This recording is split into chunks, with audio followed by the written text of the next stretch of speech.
పని చేసిన వాడికి భయమే ఉంటుందండి. చేసిన పని చెప్పుకుంటాడు. ఆ పనికి మాలిన వాళ్ళు ఏం చెప్పుకుంటారు? మీకు ఇందులోంచి వాళ్ళు తప్పించుకోలేరండి.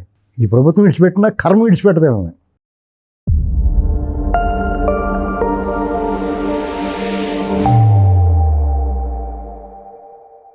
నమస్తే, వెల్కమ్ టు థింక్ ఆంధ్ర. నేను మీ మాణిక్. మనతో పాటు ఉన్నారు ప్రముఖ రాజకీయ సామాజిక విశ్లేషకులు అడిసిమల శ్రీనివాసరావు గారు. నమస్కారం సార్. నమస్కారం అండి. సార్, తాజాగా జగన్మోహన్ రెడ్డి గారి ఆరోపణల మీద, వైసీపీ శ్రేణుల ఆరోపణల మీద మంత్రి లోకేష్ గారు కొన్ని వ్యాఖ్యలు చేశారు. ఏమనంటే, మీరు డిఎస్సి మీద అన్నెసెసరీ నిరసనలు కావచ్చు, లేకపోతే విమర్శలు చేస్తా ఉన్నారు. బహిరంగ చర్చకు సవాల్, నేను పిన్ టు పిన్ ఆన్సర్ ఇస్తాను, అందులో దాపరికం ఏం లేదు. అలాగే మీరు చేసినటువంటి ఈ లిక్కర్ కుంభకోణం, ఇసుక కుంభకోణం, ఇవన్నీ కూడా మాట్లాడదామండి అని అంటే, ఇక పేరు నాని కూడా ఆయన్ని సెటైరికల్ గా డిఫాక్టివ్ సీఎం లోకేష్, నీకు నేను చాలు, చర్చకి జగన్ గారు అవసరం లేదు, చంద్రబాబు నాయుడు గారితో మా జగన్ గారు మాట్లాడతారంటూ ఆయన మాట్లాడారు. ఈ వ్యాఖ్యలు ఏ విధంగా చూడాలంటారు? ఇక్కడ పేరు నాని తెలుసుకోవాల్సింది ఏంటంటే, వీపు గోకమంటే వీపే గోకాలి, ఎక్కడో ఏలెట్టుకుని వాసన చూసుకోకూడదు. అంటే అతని లెవెల్కి దిగి ఆ భాష మాట్లాడాలి మనం. ఇక్కడ విద్యాశాఖ మంత్రి, ఆ శాఖకు సంబంధించిన మంత్రిగా లోకేష్ గారు సమాధానం చెప్తాను, నువ్వు మాట్లాడుతున్నావు రా అని చెప్పాడు. సరే, జగన్మోహన్ రెడ్డి నా వల్ల కాదు, నేను మమ్మమ్మే అని ఇంకొకళ్ళు ఎవరినన్నా రికమెండ్ చేస్తే మాట్లాడతారు, అందులో అభ్యంతరం ఏం లేదు, ఒప్పుకోవాలి. నా వల్ల కాదే బాబు, దానికి నా స్థాయి వేరే, నా లెవెల్ వేరే, నేను చంద్రబాబు గారు వంక చూడటానికే నీ మెళ్ళని పెడతాయి. అదో టవరింగ్ పర్సనాలిటీ. ఈ రాష్ట్రం కర్మగాలి, ఈ జాతి, తెలుగు జాతి ఏనాడో చేసుకున్న పాపం వల్ల అతను రాజకీయాల్లోకి వచ్చేసాడు. 5 ఏళ్ళు ముఖ్యమంత్రి అయిపోయాడు జగన్మోహన్ రెడ్డి. మీలాంటి వాళ్ళందరూ అది వెనకాల తెయ్యమంట తోక ఊపుకుంటూ తిరుగుతున్నారు. అది ఒక పీడకల, మీ పాలన కానీ మీ వ్యవహారం కానీ. ఇప్పుడు నువ్వు మాట్లాడతానంటే ఆ దుర్వాసన భరించడం కష్టం. ఎందుకంటే నీ స్థాయికి, లోకేష్ గారి స్థాయికి నువ్వు సరిపోవు, డెఫినెట్గా సరిపోడా, అందులో అనుమానం ఏముంది. అతను వాళ్ళు పని చేస్తున్నారు, మీరు తొంగున్నారు, మీరు 5 ఏళ్ల పాటు తొంగున్నారు. మీరంతా మీరు సంపాదన, మీ దోపిడీ, మీ గోల, మీ రామ్ భజన, మీరు సరిపోయింది మీకంతా. జగన్మోహన్ రెడ్డి భజన చేసుకుంటా, పాటలు పాడుకుంటా, కీర్తనలు చేసుకుంటా, జగన్మోహన్ రెడ్డి ప్రశంసిస్తా, అతను చేయకూడతా మీ బతికెళ్ళదీశారు. మీరు రాష్ట్రం పట్ల బాధ్యత కానీ, ప్రజలు ఏమైపోతారని ఆలోచన కానీ ఏ క్వశ్చన్ లేదు మీకు ఎవరికైనా. రాబోయా మాట్లాడదామంటే మీ వెనకాల దాక్కుని నక్కి లెంగ్దీకి వచ్చినట్టుగా నక్కినాడు. మీరందరూ మళ్ళీ మద్దతుగా వస్తారు.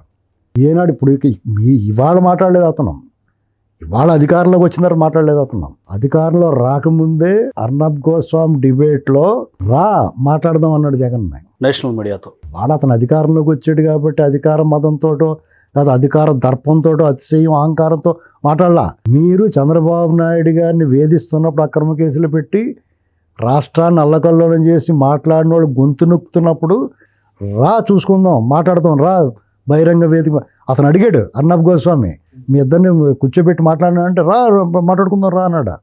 సార్, ఇంకోటి, అధికారం లేకున్నప్పటికి కూడా వీళ్ళ అధికారంలో ఉండి, లోకేష్ గారు ఒక మంత్రిగా ఉండి, ప్రతిపక్ష హోదా కూడా లేకుండా ఉన్న వ్యక్తుల్ని చర్చకు ఆహ్వానిస్తున్నట్టు వాళ్ళని గౌరవించినట్టే కదా. ఎందుకని వీళ్ళు అగౌరవంగా మాట్లాడుతున్నారు? ఇప్పుడు మీరు ఆరోపణలు, ఇప్పుడు వీళ్ళు ఏంటంటే బురద జల్లేసి దాక్కుంటారు. వీళ్ళు ఆరోపణలు చేసేసి పారిపోతారు. జగన్మోహన్ రెడ్డి ఒప్పుకోవాలా, నేను ఏదో బురద జల్లేస్తాను తప్ప నాకు సబ్జెక్ట్ లేదు, నా బుర్ర లేదు, విద్యా వివేకము నాకు అసలు దరిదాపుల్లో ఉండవు నాకు అని చెప్పాలా, ఒప్పుకోవాలా. జ్ఞాన శూన్యం నేను అని చెప్పాలా. ఊరికే కూర్చుంటాను, డబ్బులు ఎక్కెట్టుకోమంటే డబ్బులు ఎక్కెట్టుకుంటాను, దోపిడీ చేయమంటే దోపిడీ చేస్తాను, పాస్ పుస్తకాల మీద నా ఫోటో వేయించుకుంటాను, సర్వేరాల మీద నా ఫోటో వేయించుకుంటాను, రంగులు వేస్తాను, బిల్డింగులకి పార్టీ రంగులు, నా పేరు పెట్టుకుంటాను, నువ్వేమైనా చేస్తే అని చెప్పుకోవాలా. ఏముందండి, ఏం చేసాడని చెప్పుకుంటాడు అతను. బటన్ నొక్కాను అంటాడు. నీకన్నా బాగా నొక్కుతున్నారు బటన్, వీళ్ళు నీకన్నా బ్రహ్మాండంగా నొక్కుతున్నారు. నువ్వు నొక్కితే డబ్బులు పడిన తెలదు కానీ వీళ్ళు నొక్కితే డబ్బులు పడుతున్నాయి. రైట్. అమ్మఒడి విషయంలో అంగన్వాడీ కార్యకర్తలకు అంతకుముందు జగన్మోహన్ రెడ్డి పాలనా హయాంలో వాళ్ళకి పిల్లలు చదువుకుంటే అమ్మఒడి వర్తించలేదు సార్. ఇప్పుడు తాజాగా ప్రస్తుతం వర్తింపజేసింది కూటమి ప్రభుత్వం. దానికి వాళ్ళు ఆనందంగా అంగన్వాడీ కార్యకర్తలు ర్యాలీలో పాల్గొంటే అది నిరసనగా వాళ్ళు క్రియేట్ చేసి విమర్శలు గుప్పిస్తూ ఉన్నారు. ఏమండి, వాళ్ళు ఇప్పుడు మీరు నేను అది నిరసన అంటే అయిపోద్దా? ఎవరైతే లబ్ధిదారులు ఉన్నారో వాళ్ళు తెలుసు కదా ఏం జరిగిందో. ఇక్కడ వాళ్ళు ఏమనుకుంటున్నారంటే ప్రతిదీ నెగిటివ్గా ప్రచారం చేద్దాం, నెగిటివ్గా ప్రచారం చేయటం వల్ల మన 2019లో మన పని జరిగింది. మళ్ళీ అదే మీకు పాత తుప్పు పట్టిన కత్తితో ఎంత కోసినా తెగదో, పైగా మీకు సెప్టిక్ అయిపోద్ది కూడా. తుప్పు పట్టిన కత్తి అనుకోవచ్చా? ఓడగొట్టిన మంచం కూడా వాళ్ళు కిళమెక్కిన తప్పేళాలు, మూతలు లేని మరచెంపులు, వాళ్ళ వల్ల ఎవరికీ ప్రయోజనం ఉండదు, వాళ్ళకు కూడా ప్రయోజనం ఉండదు. ఇది కంఠశోషాలది. ఊరికే మీకు ఇక్కడ వాళ్ళు ఎంత గరగాటాడినా, గంతులేసినా, రికార్డింగ్ డ్యాన్స్ వేసినా, జగన్మోహనుడు వచ్చి దొంగోళ్ళకి, క్రిమినల్ కరుడుగట్టిన నేరస్తులకి, చైన్ స్నాచర్స్కి, రౌడీ షీటర్స్కి, డ్రగ్ పెడ్లర్స్కి సపోర్ట్ ఇస్తా మాట్లాడుతూ ఉంటాడు అతను. ఫినిష్, ఖతం అంటారు కదా, ఖతం అయిపోతాడు. వాళ్ళ పార్టీ మీకు ఇక్కడ వాళ్ళ ఉనికి, నేను 2029 వాళ్ళకి ఆనవాళ్ళు లేకుండా చేస్తారని అని చెప్తున్నాను. కాదు, రేపు లోకల్ బాడీలోనే వీళ్ళకి ఆనవాళ్ళు లేకుండా పోతారు. ఈ లోకల్ బాడీ ఎలక్షన్ తెలిసిపోద్ది అంటారా? అయితే సార్ ఇప్పుడు ఇది ఒకటే లెక్కండి, లోకల్ బాడీ ఎలక్షన్లో గతంలో వాళ్ళ హయాంలో పోటీ అన్నదే ఉండకూడదు, ఎన్నికలే జరగకూడదు, ఏకగ్రీవాలు అయిపోవాలి అన్నాడు అతను. వీళ్ళు ఇప్పుడు ఏకగ్రీవం అవ్వకూడదు అంటున్నాడు అతను. వీళ్ళు కూడా దమ్ముంటే చూసుకుందాం, ఛాలెంజ్గా చేసుకుంటున్నారు. అక్కడ తెలిసిపోతుంది కదా. అయితే ఇప్పుడు పొగడతకు కూడా ఒక హద్దు ఉండాలి అంటారు సార్. ఇప్పుడు లోకేష్ గారు ఇచ్చిన సవాల్కి నిజంగానే నేను విజువలైజేషన్ చూసుకుంటే స్క్రిప్ట్ లేకుండా జగన్మోహన్ రెడ్డి గారు మాట్లాడలేరు. లోకేష్ గారు అడిగిన ప్రశ్నలకి, అంటే వాళ్ళ కుంభకోణాల గురించి మాట్లాడినప్పుడు ఆయన నిజంగా ఏం మాట్లాడలేడు అన్నది అందరికీ తెలిసిన విషయమే. కానీ ఏం చూసుకొని చంద్రబాబు నాయుడు గారితో పోటీ అంటారు ఆయనతోటి? మీ జగన్ అండ కదా, అలా ఎందుకన్నావు అంటాడు. మళ్ళీ వీళ్ళని తిడతాడు, నన్ను ఎందుకు లాగి ఇందులో. కానీ మీకు ఇక్కడ లోకేష్ గారితో జగన్మోహన్ రెడ్డి కాదు, వాళ్ళ పార్టీలో ఎవడో రాలేడు. ఇప్పుడు ఇక్కడ అంటే భాష మీద కూడా ఆయన అంత పరిణితి సాధించాడు కాదండి. పని చేసిన వాడికి భయమే ఉంటుందండి. చేసిన పని చెప్పుకుంటాడు. ఆ పనికి మాలిన వాళ్ళు ఏం చెప్పుకుంటారు? పనివాడికి పనికి మాలిన వాడికి తేడా ఏంటంటే, పనివాడు తను చేసిన పని గురించి చెప్పుకుంటాడు, పనికి మాలినవాడు పని చేయని వాడు ఏం చెప్పుకోగలుగుతాడు? పేరు చూపులు చూస్తాడు. అంటే విమర్శలు, ధిక్కరణ స్వరం వినిపించడమే, నేను మంచి మాటకారిని అన్న విధంగానే పేరుని అని మాట్లాడుతున్నాడు తప్పితే ఈ బేస్లెస్ వ్యాఖ్యలు ఎంతకాలం చేస్తారు సార్? వాళ్ళ దగ్గర సబ్జెక్ట్ లేనప్పుడు, సమర్థించుకునే అవకాశం లేనప్పుడు అడ్డగోలుగా మాట్లాడతారు, నోటు దురిస్తే ఆవరేస్తారు, మాట తోలుతారు. ఇప్పుడు ఈ ప్రభుత్వం వీళ్ళు నోటుకు వచ్చినట్టు మాట్లాడిన ఏమంటలేదు, అదొక అలుసుగా తీసుకున్నారు. ఏమన్నా మాట్లాడతాడు.